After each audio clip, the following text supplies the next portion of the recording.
완전정보 부동산 플러스 진행의 장유윤입니다. 정부의 대출 옥죄기 영향이 시장에 반영되는 가운데 서울 아파트 매매 실거래가 지수도 하락할 것으로 전망되고 있습니다. 4분기 집값은 약세 국면에 들어선 건지 잠시 후에 전망해 보도록 하겠고요. 그리고 정부가 생활형 숙박시설을 합법 사용할 수 있도록 용도 변경을 신고 기준을 대폭 완화했습니다.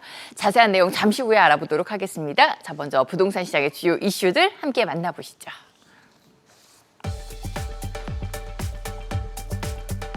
국토부가 오늘부터 시행 예정이던 디딤돌 대출 규제를 잠정 유예하기로 했습니다. 무주택 서민을 위한 정책 대출을 갑자기 축소하기로 하면서 수요자들의 반발과 혼란이 커지자 결국 중단 결정을 내렸습니다. 9월 서울의 아파트 매매 실거래가 지수가 올해 들어 첫 하락할 것으로 전망됐습니다. 대출 규제와 가격 급등 피로감 등으로 거래량이 전월 대비 반토막 수준으로 떨어지면서 실거래가도 상승 국면을 마무리하는 모습입니다. 정부가 생활형 숙박시설에 대해서 숙박업 신고와 주거용 용도 변경을 허용합니다. 그간 회기적 규제로 사실상 용도 변경이 불가능했던 복도 폭, 주차장 등 건축 기준도 변경하기로 했는데요. 다만 향후 신규 분양하는 생숙의 경우 숙박업으로만 분양하겠다는 기조를 분명히 했습니다. 네, 생활형 숙박시설의 오피스텔 변경 문턱이 낮아졌습니다. 자세한 내용 살펴보겠습니다. 정현우 전문가와 함께합니다. 전문가님 안녕하세요. 안녕하세요. 네, 반갑습니다. 오세요. 네, 오피스텔로 용도 변경을 위한 문턱을 대폭 낮춘 정부의 생활 숙박시설 합법 사용 지원 방안, 그 자세한 내용 함께 좀 주목할 효과들까지 살펴주실까요? 네, 알겠습니다. 오늘 시간 통해서 최근에 이제 정부가 많은 규제 완화와 좀 진원책 그런 부분들이 좀 많이 나오고 있는데 이번에는 이제 생활형 숙박 시설을 좀 구제를 하겠다라고 하는 부분입니다. 그래서 제 주변에도 좀 잘 모르시고 하시는 분들이 계셔서 좀 요즘에 올해 내내 좀 힘드셨는데 현 상황에서 국토부가 생숙 합법 사용 지원 방안을 발표를 했습니다. 그래서 주거로 생활하지 못하는 생활 숙박시설, 그래서 투자자분들은 이 몰랐다라고 하는 분쟁은 어쨌든 계속될 것 같고 어쨌든 정부가 이 부분을 좀 완화를 하면서 오피스텔로 용도 변경 조건, 복도 폭이라든가 주차장 설치 규정 등을 용도 변경 장애물을 좀 대폭 완화하는 부분이 있습니다. 그래서 아무래도 사람이 좀 가장 민감한 부분이 돈 들어가는 부분이잖아요. 그래서 이행 강제금 또한도 역시 내년 9월까지 좀 유예를 하는 부분이 지금 생겼습니다.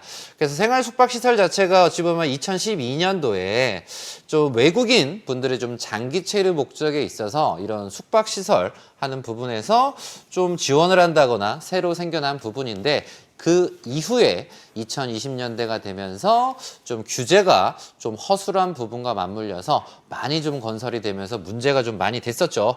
그래서 왜 이렇게 좀 생활 숙박시설이 좀 이슈가 되고 문제가 되느냐라고 한번 보니까 결국은 이런 공동주택 생활 숙박시설 기준 비교가 있는데요. 그래서 공동주택 요 아파트 대비해서 요 생활 숙박 시설 같은 경우는 이런 세금이라든가 규제적인 부분에서 상당히 이점이 많다. 그래서 다주택 중과가 되는 종부세 부분에서 생활 숙박 시설은 좀 비과세인 점, 그리고 양도세도 배제가 된다는 점, 전매 제한 또한도 역시 없으면서 주차 기준도 완화가 되고 그러면서 복도 그리고 학교 용지 부담금이 또 미부과가 되는 점까지다 보니까 그래서 많은 분들께서 이런 장점만 보고서 좀 섣불리 좀 하시면서 좀 규제가 좀 갑자기 좀 되면서 결국은 생활 숙박시설 건축 허가가 쭉 무분별하게 좀 진행이 되다가 정부가 규제를 하게 되면서 이 건축 허가가 좀 많이 줄어들게 됐습니다.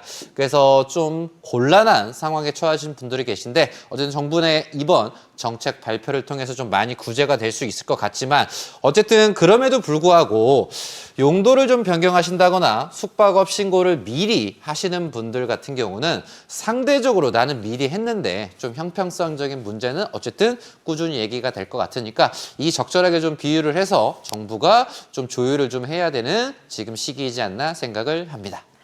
네, 이렇게 정현우 전문가와 함께 부동산 시장의 주요 이슈들 함께 짚어봤습니다.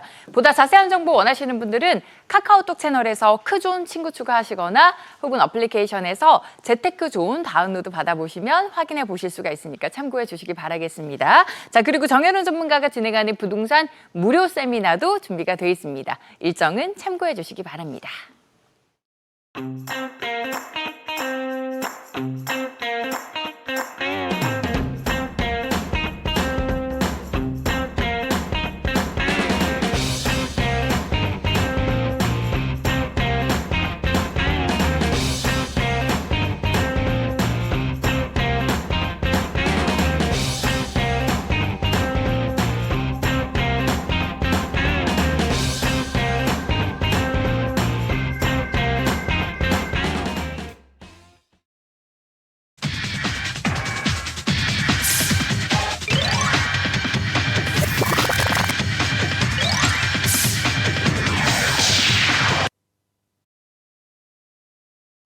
네, 지금 부동산 시장에는 어떤 일들이 일어나고 있을까요? 알아두면 도움이 되는 부동산 정보들 이 시간 알기 쉽게 전해드립니다. 오늘 이 시간은 명지대 부동산대학원의 진미용 교수와 함께합니다. 교수님 안녕하세요. 네, 반갑습니다. 네, 안녕하세요. 반갑습니다. 자, 지난달부터 대출 규제가 강화되면서 집값의 상승 동력 좀 잃어간다고 표현을 해야 될까요? 계속해서 좀 9월 전국 주택 매매 가격이 4개월 연속 오르기는 했지만 힘을 조금 잃은 모습입니다. 네. 상황 좀 알려주시죠. 네, 지난 이제 9월부터 시작이 됐죠. 2단계 스트레스 금리가 적용이 됐고요. 네. 또 전방위적으로 주택 대출에 대한 규제가 굉장히 강화가 됐습니다. 유주택자라든지 또 일부 전세자금 대출에 대해서 이 규제가 강화됨에 따라서 이런 영향으로 약간 집값 상승이 좀 주춤했는데요. 무엇보다 올해 이제 집값을 굉장히 상승했던 서울 지역에 사실 강남 3구 그다음에 사실 마용성 지역이죠. 이들 지역에서도 약간 가격 상승세가 좀 둔화가 됐고요. 근데 무엇보다도 잠정치긴 하지만 9월달 실거래가가 서울 아파트 실거래 가격이 작년 12월 그러니까 9개월 만에 좀 하락세로 전환이 될 예정입니다. 네, 좀 그 상승폭이 축소가 된 건데, 그러니까 갈수록 대출하기는 좀 대출을 받기는 어려워집니다. 문턱은 높아지고 있고, 그리고 집값이 그동안 짧은 기간에 너무 많이 오르면서 집값이 이미 고점이 아닌가 이런 인식이 더해지면서 좀 매수 심리가 위축된 모습이거든요. 소비 심리가 급락하면서 물론 거래도 함께 줄 수밖에 없어요. 좀 많이 줄었다고요? 네, 거래가 많이 좀 줄었더라고요. 저희가 이제 사실은 아파트 거래량이 이제 7월 사실 뜨거웠던 한여름만큼이나 네. 7월이 가장 많았었죠. 한 9천 건 정도가 됐는데요. 8월에 조금 내리고 지금 9월 예측이 되는 것이 한 3,500건 안팎 정도가 될 것 같은데요. 네. 그러면 거의 한 3분의 1 정도로 매수가 굉장히 떨어진 것이죠. 무엇보다도 이제 어쨌든 기준금리가 떨어졌다고나 하지만 또 이 가계 부채, 이 부채라는 건 사실 갚아 나가야 되는 또 돈이기 때문에 네. 사실 굉장히 내수를 지금 옥죄는 그런 여러 가지 상황에 지금 처해 있고요. 네. 또 이제 시장에 또 매물들이 또 조금 많이 나오는 지금 상황입니다. 네, 뭐 여러 가지 이슈로 인해서 지금 매수 심리가 위축돼 있고, 그리고 주택 시장에 있어서는 좀 지켜보자는 관망세가 짙어지고 있는 이 와중에 청약 시장은 여전히 강세를 보이고 있다고요? 네, 청약 시장에는 뭐 대출 규제 한파가 뭐 영향을 아직 미치지는 못하고 있는 것 같고요. 네. 또 이제 남은 4분기죠. 원래 이제 이 물량이 가장 4분기에 가장 많이 나오고 또 수도권 같은 경우는 이제 11월, 12월에 분양 물량이 많이 몰려들겠는데요. 네. 근데 아직은 이제 사실은 뭐 기준금리가 떨어졌지만은 이 대출 규제 강화가 청약 시장에 지금 어떻게 영향을 미칠 것인지는 조금 더 지켜봐야 되는 되는. 상황이지만 네. 어쨌든 이런 우려가 있지만 여전히 인기 단지는 뭐 청약 인구가 굉장히 네. 두터운 층을 형성을 하고 있을 것 같고요. 그쵸. 다만 이제 중요한 거는 네. 지방 아니겠습니까? 사실 그쵸. 지금 양극화의 문제인데요. 네. 이제 미분양, 준공업 미분양이 네. 뭐 지방 같은 경우는 계속 쌓이고 있고 네. 따라서 이제 청약의 열기가 뭐 수도권, 서울 지역의 인기 단지에는 계속 가겠지만 아무래도 지방 같은 경우는 네. 더 한파를 좀 맞이하지 않을까라고 하는 좀 상황이 전개될 것 같습니다. 네, 청약시장도 역시나 이제 양극화가 계속해서 좀 이어질 것이다 이렇게 봐주셨고 하나은행 하나금융연구소가 내년 주택시장에 대한 전망을 좀 내놨습니다. 완만한 상승세가 이어질 것이다라고 좀 전망을 했는데 그 이유 좀 분석을 해보고요. 그리고 교수님의 의견도 좀 궁금하거든요. 네네. 한번 같이 좀 짚어주실까요? 네. 이게 사실 이제 지금 한 8월, 9월로 약간 하락장으로 약간 전환이 됐는데요. 네. 이제 하나은행 전망은 이제 차입 여력 제한에도 불구하고 실수요자의 구매 심리가 좀 살아나면서 상승이 되지 않겠냐라고 예측을 했지만 물론 이제 저는 상반기에는 상승은 좀 어려울 것 같고요. 보합이나 좀 유지 내지는 네. 또 이 온도차가 단지들마다 굉장히 클 것 같은데요. 네. 어쨌든 지금 대출 규제 강화가 더 좀 앞으로 더 완화될 것 같지는 않고요. 네. 당분간 좀 유지가 될 것 같고 다만 대출 규제의 효과가 네. 뭐 어느 정도 지속이 될 것이냐. 그렇죠. 그게 중요하죠. 보통은 한 6개월 내지 1개월 정도라고 해요. 네. 그렇기 때문에 상반기에는 좀 반등하기는 좀 어려울 것 같고요. 상반기는 또 지금 미대선 결과라든지 네. 또 글로벌 지정학적 위기가 네. 굉장히 우리 주변을 엄습하고 있기 때문에 네. 상반기에는 굉장히 좀 신중한 또 분위기가 이어질 것 같지만 이제 네. 하반기 같은 경우는